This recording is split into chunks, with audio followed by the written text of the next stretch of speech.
Here's everything you might have missed in Vox Machina Season 2, Episodes 1 through 3. Welcome back to Nerdist News. I'm Hector Navarro, and today I want to tell you a legend. The Legend of Vox Machina, that is. The animated series from Critical Role and animated by Titmouse premiered the first 3 episodes of its second season today, and already the adventuring party has gotten in way over their heads. This season will cover a fan-favorite arc of Critical Role's first campaign, starting with episode 39 of Season 1, that, as Nerdist's own Dan Casey said, puts the and dragons in Dungeons and Dragons. These first 3 episodes are filled with all the action, violence, and humor that Critical Role and Vox Machina fans have loved since the beginning. So we're going to break down all the things you might have missed in this batch of episodes, including that gasp-inducing ending to episode 3. And you know we're going to get into what that could mean for the future of this season. But before we roll a perception check into these episodes, we're going to be heading into extreme spoiler territory for the first 3 episodes of Season 2 of The Legend of Vox Machina. Here's our spoiler warning, so buckle up before things get hairy.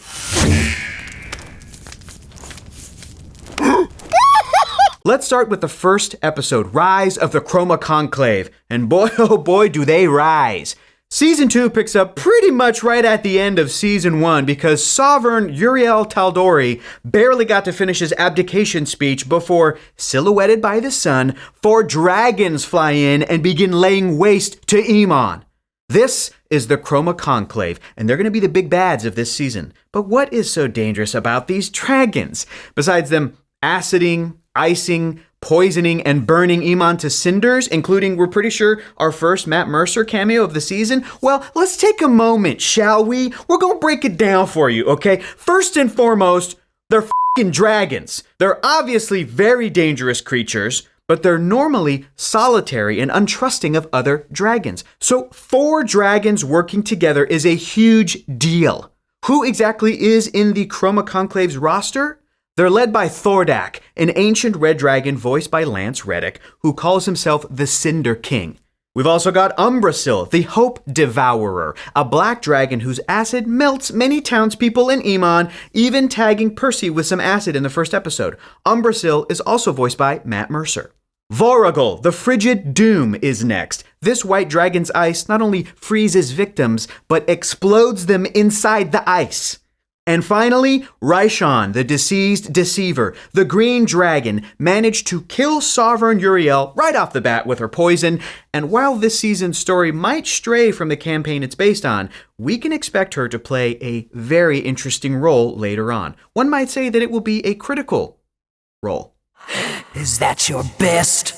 As we see in the episode, Vox Machina is way overmatched, and while they did already defeat the 5th member of the Conclave, the Blue Dragon Brimscythe, as they point out, these dragons are larger, more ancient, and more powerful. They even managed to split the party right away, and we all know that never ends well. Like he mentioned to Dan Casey, Matt Mercer's been a fan of dragons since he was a kid, so make sure to check out our interviews with the Critical Role cast and learn what they're looking forward to in this season. Now back to the horror. Also, keep this mysterious woman that Vax keeps on seeing in the back of your mind. We're going to get to her shortly in this video. She'll be important as the season goes on. Adore manages to help them for once in their escape, and the team manages to link up with Gilmore and raid the remains of his shop for some items. Grog gets a mysterious belt, and Scanlan gets a broom. Could this be Death from Above from the Critical Role campaign? Maybe. Gilmore then transports the team to Greyskull Keep, where they try to regroup after another brutal attack by Voragul. They escape to Whitestone, where they feel disheartened and useless until they see how their actions have changed Whitestone for the better. Grog quickly chats with a little green-eyed girl who may actually be Raishan in disguise. You can't trust green-eyed people, all right? I'm telling you. If you're green-eyed, comment below. Tell me why I should trust you. Okay. But they're going to need help, so Keyleth uses her powers to bring Vox Machina to Vasselheim, the oldest and strongest city in the world, to gain some new allies. And of course, we get a classic troll dick reference. Last one in is a troll dick! Which brings us to episode 2, The Trials of Vasselheim.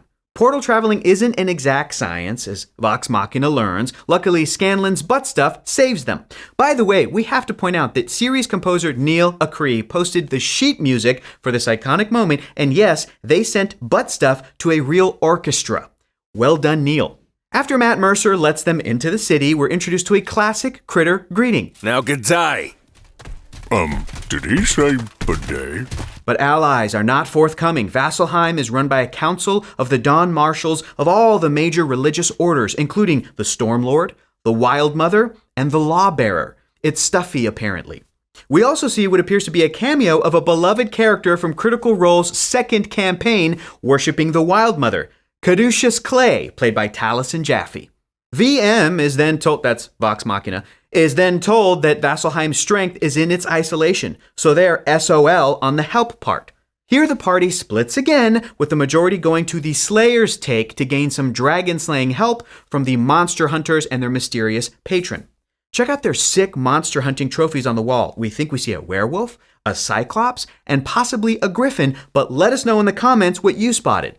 Both Zara and Kasha, or Cash for short, are voiced by the guest actors who played them in Critical Role, Mary Elizabeth McGlynn and Will Friedle.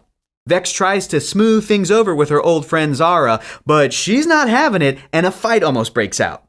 Check out some of these other denizens of the Slayer's Take, and you'll recognize Monica and Garrison from Battle Chasers, a comic book turned video game that came out in 2017.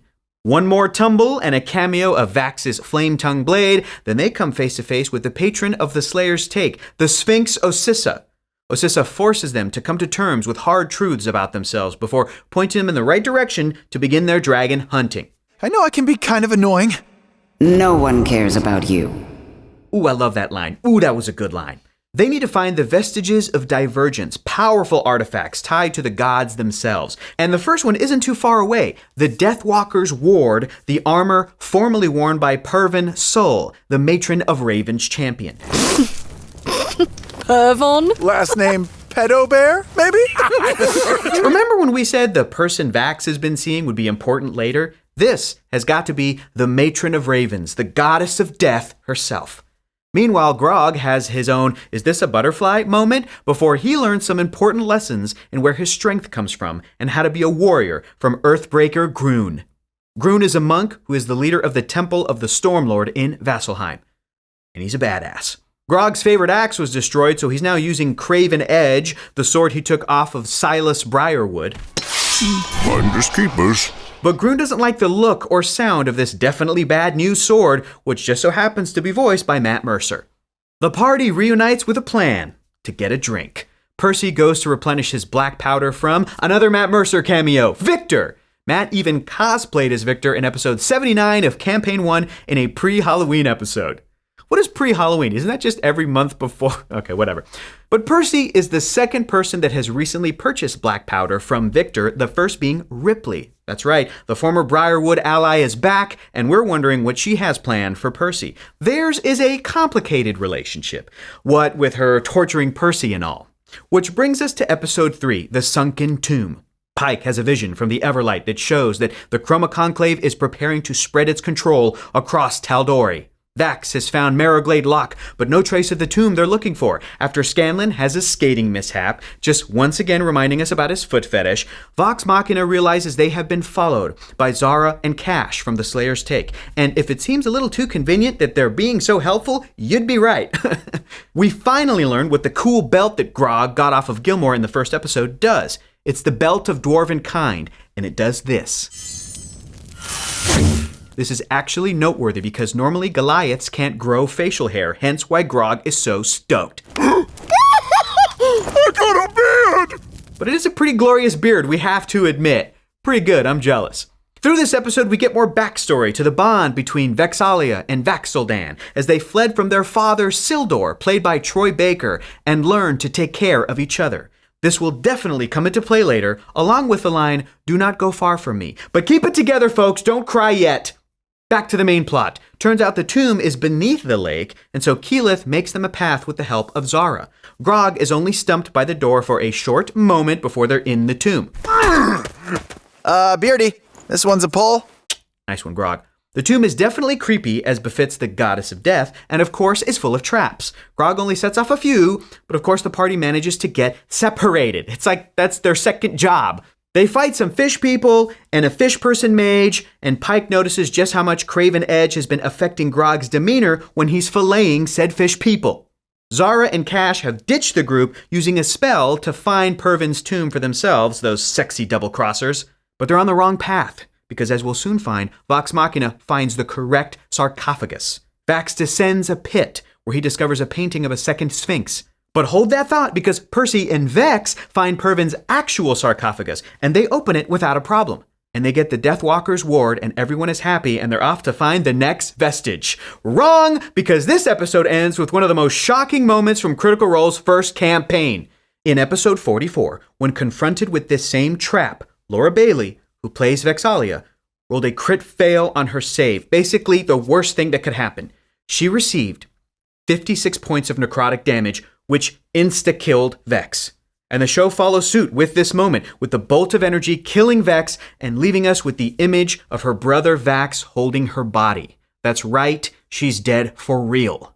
However, considering they're in the tomb of the champion of the goddess of death, the same Raven Queen who Vax has been seeing this whole season, and you know some stuff is going to go down with episodes 4 through 6 that come out next Friday, and we can't wait.